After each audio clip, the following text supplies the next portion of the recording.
అందరికీ నమస్కారం.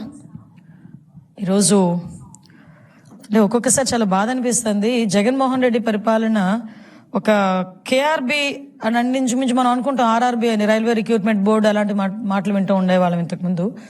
ఇతన్ని చూస్తే కేఆర్బి అని ఒక వర్డ్ గుర్తొస్తుంది. కల్తీ రిక్రూట్మెంట్ బోర్డు అని. దాన్ని స్థాపించినోడే జగన్మోహన్ రెడ్డి, దానికి అధ్యక్షుడే జగన్మోహన్ రెడ్డి అన్నట్టుగా ఈరోజు కొన్ని వ్యవహారాలు అతగాడి హయాంలో జరిగిన సిచ్యువేషన్స్ చూస్తూ ఉంటే ఒక పక్క భయం అనిపిస్తుంది, ఒక పక్క బాధ అనిపిస్తుంది, ఒక పక్క సిగ్గు అనిపిస్తుంది. ఇలాంటి వాడిన 5 సంవత్సరాలు ఆంధ్రప్రదేశ్ రాష్ట్రం భరించింది అని మనం అబ్జర్వ్ చేసుకుంటే, కోవిడ్ లాంటి పరిస్థితుల్లో వెంటిలేటర్ల మీద జనాలు చచ్చిపోతా ఉంటే ఆ రోజు కల్తీ మందులు సరఫరా చేసి కల్తీకి నాంది పలికాడు, కల్తీ లిక్కర్ చేసి కల్తీ లిక్కర్కి నాంది పలికాడు. అదేవిధంగా మనం చూసుకుంటే ఇసుకను కూడా కల్తీ చేసి, మామూలు ఇసుకలోని కూడా సముద్రపు ఇసుకను కలిపి ఇసుకను కూడా కల్తీ చేశాడు. ఆఖరికి విద్యా వ్యవస్థని కల్తీ చేసి పరీక్షల్లో కూడా కల్తీ చేసే పరిస్థితి కనిపిస్తా ఉంది. ఇలా చూస్తే ఓవరాల్ గా చూస్తే కల్తీ, ఒక పాలనే ఒక కల్తీ, ఆ మనిషే ఒక కల్తీ. ఇవన్నీ పక్కన పెడితే ఆఖరికి ప్రసాదాల తయారీలో ఉపయోగించే నెయ్యిని కూడా కల్తీ చేసి, చచా అది నెయ్యి కాదు, రసాయనాలతో తయారు చేసిన ప్రసాదం, అలా తయారు చేసి దాన్ని కూడా మహాప్రసాదం లాగా ప్రజలందరూ ఆరోగ్యాలతోని సెంటిమెంట్తోని ఆడుకొని ఈరోజు తిరిగి కళ్ళబొల్లి మాటలు మాట్లాడుతూ ఆ జరిగిన మహాపాపాన్ని తిరిగి ఈరోజు ఎన్డీఏ కూటమి వాళ్ళైన గౌరవ ముఖ్యమంత్రి చంద్రబాబు నాయుడు గారి మీద, ఉప ముఖ్యమంత్రి పవన్ కళ్యాణ్ గారి మీద, అదేవిధంగా నారా లోకేష్ బాబు గారి మీద నెట్టడానికి వాళ్ళు చేస్తున్న ప్రయత్నం చూస్తూ ఉంటే వాళ్ళకి సిగ్గనిపించట్లేదేమో తెలియట్లేదు. కానీ అలాంటి వాళ్ళని 5 సంవత్సరాలు భరించినందుకు ఆంధ్రప్రదేశ్ రాష్ట్ర ప్రజలుగా మేమందరం కూడా సిగ్గుపడే పరిస్థితి కనిపిస్తూ ఉంది. నిజంగా నేను ఒకటే అడుగుతున్నానండి, నిన్న మొన్న కూడా చూశాను, ఎక్కడైనా వాళ్ళలో పశ్చాత్తాపం కనబడుతుందా? ఎవడైనా బయటకు వచ్చి అయ్యో తప్పైపోయిందని లెంపలేసుకుంటాడా? కనీసం బయటకు వచ్చి ప్రజల ముందుకైనా బయటకు వచ్చి అయ్యో తప్పైపోయిందని మాట్లాడతాడా అనుకుంటే, వాళ్ళ పరిస్థితులు చూస్తా అంటే కల్తీ ఎక్కడ జరిగింది అంటాడు ఒకడొచ్చి, కల్తీ జరగలేదని సిబిఐ రిపోర్ట్ ఇచ్చింది అంటాడు ఒకడు వచ్చి, బయటకు వచ్చి ఒకడు జంతు కొవ్వు కలవలేదు కదా అని అంటాడు ఒకడొచ్చి బయటికి. అంటే ఈ రకంగా తిరిగి అదే మసిపూసి మారేడికాయ చేసి ఆ నెపాన్నంతటిని తీసుకొచ్చి చంద్రబాబు నాయుడు గారి మీద, లోకేష్ బాబు గారి మీద, పవన్ కళ్యాణ్ గారి మీద నెట్టేయడానికి ప్రయత్నిస్తున్నారే తప్పించి ఎక్కడ కూడా పశ్చాత్తాపం అన్నది కనిపించట్లే. నేను ఒకటే స్ట్రైట్ క్వశ్చన్ అడుగుతున్నా. ఈరోజు 1 కాదు 2 కాదు, మొత్తం 4 నివేదికలు ఈరోజు చాలా క్లియర్ గా, అరే నాయన నువ్వు చేసిన పరీక్షల్లో నెయ్యిలో కల్తీ జరిగింది, కొన్ని రిపోర్ట్స్ అయితే అది నెయ్యే కాదు రసాయనాల ముద్ద అని చాలా క్లియర్ గా తేటతెల్లం చేసినాయి. ఈ రోజు ఫర్ ఎగ్జాంపుల్ 2022లో వైసీపీ గవర్నమెంట్ లోనే మీ చైర్మన్, మీ బాబాయ్ వైవి సుబ్బారెడ్డి ఉన్న టైంలోనే ఒక రిపోర్ట్ వచ్చింది, దానికి సంబంధించి పరీక్ష ఆధారంగా ల్యాబ్ రిపోర్ట్ వచ్చింది. అది కూడా CFTRI రిపోర్ట్ ప్రకారం central food technological research institute Mysore, అందులోని చాలా క్లియర్ గా అడల్ట్రేషన్ జరిగింది, కల్తీ నెయ్యి ఉంది, అందులో పామ్ ఆయిల్ ఎక్కువగా ఉంది అని చెప్పి ఆ రోజు రిపోర్ట్ ఇచ్చింది. మరి ఆ రోజు రిపోర్ట్ లో నెయ్యిలో కల్తీ జరిగింది అన్నది క్లియర్ గా కనిపించింది కదా. ఆ తర్వాత NDDB report, national dairy development board, ఇది కూడా కేంద్ర ప్రభుత్వ ఆధ్వర్యంలో నిర్వహించే ల్యాబొరేటరీ, ఇందులో కూడా చాలా క్లియర్ గా కల్తీ జరిగింది, అందులోని జంతు కొవ్వు సంబంధించిన ట్రేసెస్ కూడా కనిపించినాయి అని ఆ రోజు రిపోర్ట్ ఇచ్చారు. తర్వాత NDRI report, national dairy research institute వాళ్ళు కూడా కల్తీ జరిగింది, ఆ కల్తీ నెయ్యి అయితే అందులో ఉంది, ఆ ఉపయోగించిన నెయ్యి అయితే రసాయనాల ముద్ద అని చెప్పి ఆ ల్యాబ్ రిపోర్ట్ కూడా బయటకు వస్తే కొంతమంది అంటారు అందులో జంతు కొవ్వు కలపలేదని చెప్పారు కదా అన్నారు. అందులో కలపలేదని ఎవడు కూడా అథెంటికేషన్ రిపోర్ట్ ఎవడో ఇవ్వలే. చాలా క్లియర్ గా వాళ్ళు ఏమన్నారు, ఒక 10% లోపు గానీ కొంత జంతుకు ట్రేసెస్ కనిపించాలంటే ఆ టెక్నాలజీ మా దగ్గర లేదు అన్నారు, కానీ అందులో లేదు అని ఎక్కడ కూడా మెన్షన్ చేయలే. అంటే వీళ్ళు ఏం చేస్తారంటే సూక్ష్మ రంధ్రాన్వేషణ అంటారనమాట కొంతమంది. అంటే చేసేది ఏమీ లేక కొంచెం నాటు సామెతలు వస్తాయి, అది నేను చెప్పకూడదు కూడా. అంటే సాధారణంగా కొన్ని సందర్భాల్లో ఉన్నట్టు చదవండిరా బాబు అంటే దాన్ని లూప్ హోల్స్ ఎతికి చదివే పరిస్థితుల్లో NDRI రిపోర్ట్ ని బేస్ చేసుకుని వాళ్ళు మాట్లాడే పరిస్థితి కనిపిస్తుంది. ఈరోజు సిట్ రిపోర్ట్, అది సిబిఐ సిట్ సంబంధించి సుప్రీంకోర్టు నిర్వహించిన ఒక సిబిఐ సిట్, ఆ రిపోర్ట్ లో కూడా కల్తీ జరిగిందని చాలా క్లియర్ గా అందులో మెన్షన్ చేసింది. నేను కల్తీ జరగలేదు అంటున్న మహానుభావులందరికీ కూడా ఒకటే స్ట్రైట్ క్వశ్చన్, కల్తీ జరగలేదని నీ దగ్గర రిపోర్ట్ ఏమైనా ఉందా? కల్తీ జరిగిందని నేను 4 రిపోర్ట్లు చూపించగలను ఈరోజు. గవర్నమెంట్ పరంగా నేను 4 రిపోర్ట్లు చూపిస్తా. నీ హయాంలో lab report, NDDP report, NDRI report, అదేవిధంగా సిఎఫ్టిఆర్ఐ రిపోర్టు, సిట్ రిపోర్టు, 4 రిపోర్ట్లు నేను చూపిస్తా. కల్తీ జరగలేదు అని చెప్పేదానికి నీ దగ్గర ఏమైనా ఒక్క రిపోర్ట్ అథెంటికేషన్గా ఒకటి ఉందేమో చెప్పు. అంతేగాని నీ దగ్గర ఉన్న రిపోర్ట్ ఏంటో చెప్పనా?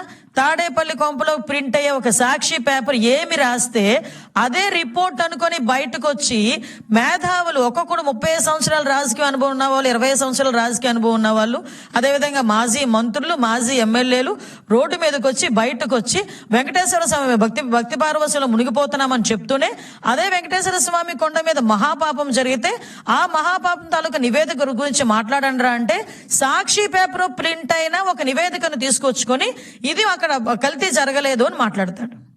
అరే మీకు అసలు బుర్ర పనిచేస్తుందా అండి? వెంకటేశ్వర స్వామి ప్రసాదం అండి.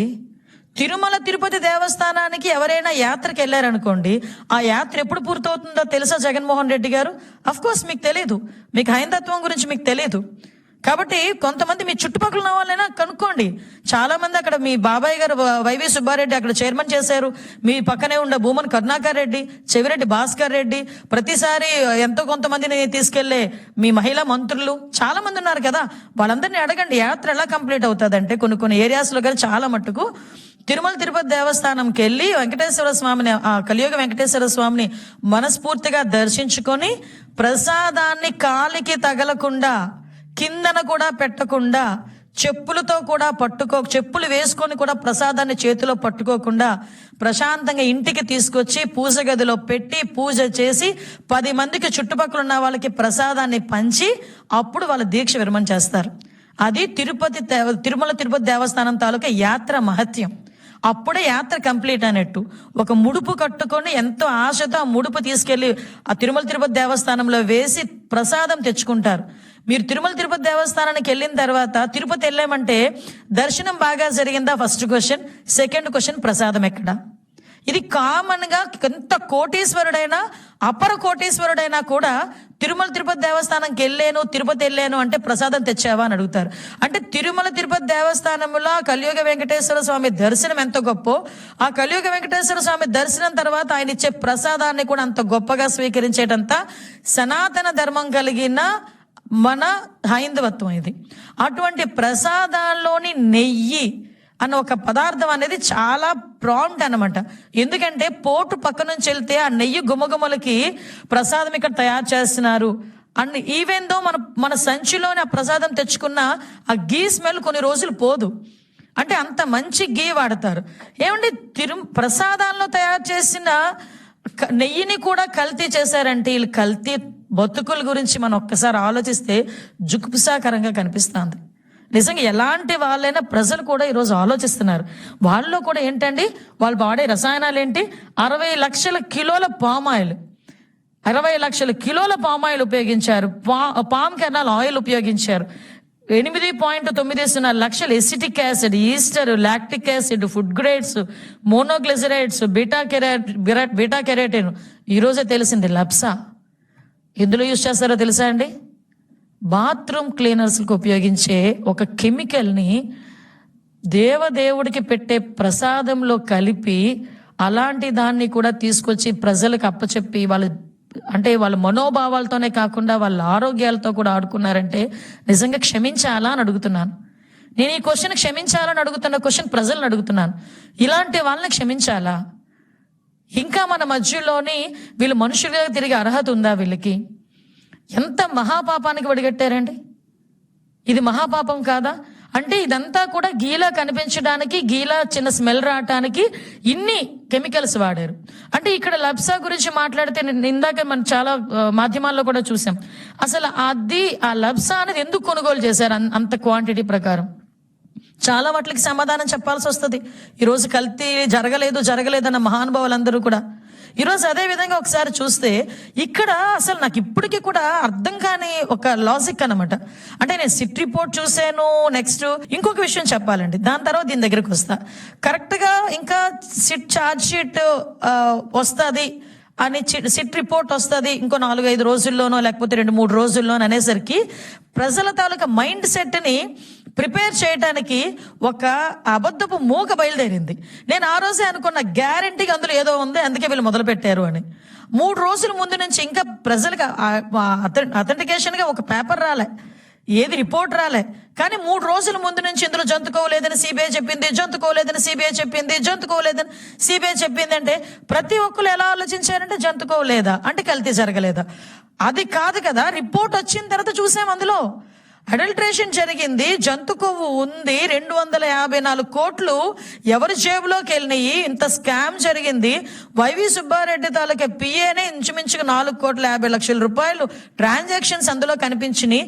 ఇవన్నిటిని ఏమార్చడానికి ఒక రాక్షస మూకలాగా బయటకు వచ్చి ఒక జనాల్ని తప్పుడుతో పట్టించే విధంగా ఎగ్జాక్ట్లీ వాళ్ళ బాబాయ్ హత్య చేసినప్పుడు ఏ రకంగా మైండ్ గేమ్ ఆడాడో అదే సేమ్ మైండ్ గేమ్ 3 రోజుల ముందు నుంచి, అంటే ప్రభుత్వానికి సిట్ రిపోర్ట్ పంపిస్తారన్న 3 రోజుల ముందు నుంచి యాస్టీస్ పాట పాడడం మొదలుపెట్టారు.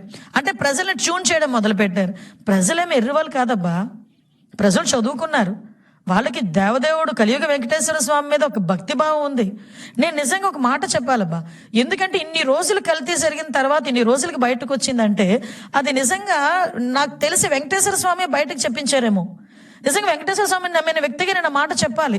ఎందుకంటే వెంకటేశ్వర స్వామి బతికించిన జీవితాన్ని ఇచ్చిన చంద్రబాబు నాయుడు గారు ఒకనొక టైంలో ఆయన అన్ని ల్యాండ్ లైన్స్ పేలినా కూడా బయటకు వచ్చి ఆయన బతికి బయటకు వచ్చి ఈరోజు అతని సేవ చేసుకుంటా ఉంటే, ఆ దేవదేవుడు సేవ చేసుకుంటున్నారు ఆయన, అటువంటి ఆ వ్యక్తి నోట్లోంచే బయటకు వచ్చింది. అతని ద్వారానే ఈ కల్తీ వ్యవహారం అన్నది కూడా బయట పెట్టాలని ఆ దేవదేవుడు అనుకున్నాడేమో, కలియుగ వెంకటేశ్వర స్వామి అనుకున్నారేమో, అందుకే ఇలా వచ్చిందేమో. ఆఖరికి ఎన్ని అవమానాలు పడ్డారండి. బయటకు వచ్చి చంద్రబాబు నాయుడు గారికి క్షమాపణ చెప్పాలి, లోకేష్ బాబు గారికి క్షమాపణ చెప్పాలి, పవన్ కళ్యాణ్ గారికి క్షమాపణ చెప్పాలి. అసలు క్షమాపణ కాదు, క్షమాపణే లేని పనిష్మెంట్ ఏదైనా ఉంది అనుకుంటే మీకు ఇవ్వాలి ఇప్పుడు. అలాంటిదండి ఈరోజు మళ్ళీ చూస్తే అందులోని మళ్ళీ వీళ్ళు మాట్లాడతారు టెండర్ ఫైల్ కనుక మనం చాలా మంది అందరికీ తెలుసు, టెండర్ ఫైల్లో నెయ్యి ఎలా వస్తుందండి? పాలుంటే నెయ్యి వస్తుంది, అంతే కదా. పాలే అవసరం లేదంట. రోజుకి 4 లక్షల లీటర్లు పాలు కెపాసిటీ ఉండాలి ఆ కంపెనీకి అన్న నిబంధన ఎత్తిపడేసి అందులోని కూడా రోజుకి 4 లక్షల లీటర్లు ఉండాలన్న పరిస్థితి లేదు. వాటితో పాటు కండిషన్ 19 అది కండిషన్ 18లో కూడా 3 సంవత్సరాల అనుభవాన్ని 1 సంవత్సరానికే తగ్గించారు. టర్న్ ఓవర్ని కూడా 250 కోట్ల నుంచి 150 కోట్లకు పడిపోయింది. ఆఖరికి FSSAI రిపోర్ట్ ఉండాలి, దాని సర్టిఫికేషన్ ఉండాలి అన్న నిబంధనను కూడా పక్కన పడేశారు. ఎవరి గురించి, ఎందు గురించి, ఎవరి జేబులు నింపడం గురించి, ఎవరి కళ్ళల్లో ఆనందం చూడడం గురించి, ఎవరిని మోసం చేయడం గురించి. పాలే లేకుండా నెయ్యి ఎలా వస్తుంది? అది చిన్న పిల్లోడిని అడిగినా చెప్తాడు ఎలా వస్తుంది. నాకు తెలిసి ప్రపంచంలోని ఏ టెక్నాలజీ కూడా పాలు లేకుండా నెయ్యిని తీసుకొచ్చిన టెక్నాలజీ, ఎంత టెక్నాలజీ పెరిగినా ఆ టెక్నాలజీ అయితే రాదు, రాబోదు, రాలేదు. కానీ ఇలాంటి టెక్నాలజీ ఏవైనా, నేను ఇందాక చెప్పాను కదా, ఈ KBR బోర్డులో ఏమైనా తాడేపల్లిలో ఉందేమో ఒకసారి చూడాలి. తాడేపల్లి ఏమైనా కొత్త ఫార్ములా ఏమైనా మొదలు పెట్టారేమో, పాలు లేకుండా నెయ్యి తయారు చేసే ఫార్ములా మొదలు పెట్టారు కదా, పామాయిల్తో మొదలు పెట్టారు కదా. ఇలా తీసుకొచ్చిన పరిస్థితి కనిపించింది. ఆఖరికండి 2022లో ఒకటి నిబంధన ఉంటుంది, బీటా సిస్టోస్టిరోల్ టెస్ట్ ఒకటి ఉంటుంది. ఆ టెస్ట్ చేయాలి కంపల్సరీ. ఎవరైతే సరఫరా చేస్తున్నారో నెయ్యిని ఆ టెస్ట్ కంపల్సరీ వాళ్ళకు ఉండాలి. ఆ టెస్ట్ నిబంధనని కూడా సడలించేశారు. ధర్మారెడ్డి గారే పెడతారు, ధర్మారెడ్డి గారే తీశారు.